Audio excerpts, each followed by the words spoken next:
Samantala, sa iba pang balita, isasalang na sa plenary debate sa Senado ang 6.35 trillion pisong national budget para sa 2025. Batay sa schedule na inilatag ng Senado, isasalang ito sa sponsorship speech mamaya at sisimula naman ang plenary deliberation bukas ng umaga.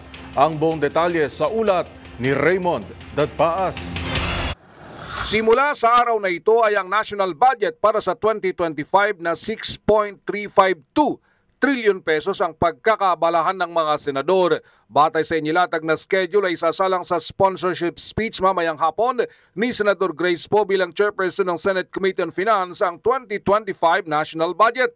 At bukas ay sisimulan na nila ang sesyon ng umaga para sa plenary deliberation.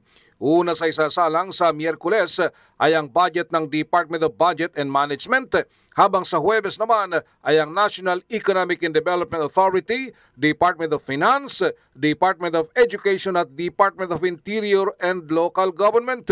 Nauna nang inihayag ni Senate President Francis Chis Escudero na ipinaubayan na niya kay Senador Grace Poe ang schedule ng plenary deliberations hinggil sa budget. Kabilang sa tiyak na mapagdedebatehan ay ang bilyones na flood control project, hindi lang ng DPWH kundi iba pang mga ahensya ng pamahalaan. May kaugnayan ito sa matinding pagbaha na naranasan ng bansa sa pagdaan ng Bagyong Christine at Bagyong Leon.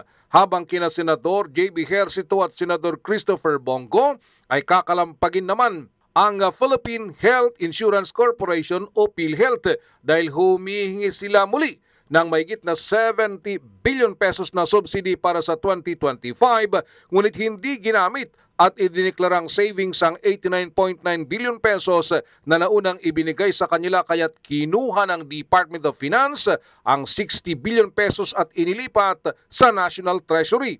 At ang naharang na lamang ay 29.9 billion pesos nang nagpalabas ng Temporary Restraining Order o TRO ang Korte Suprema. Para sa MBC TV Network News, ito si Raymond Dadpaas, una sa Pilipinas, una sa Pilipino.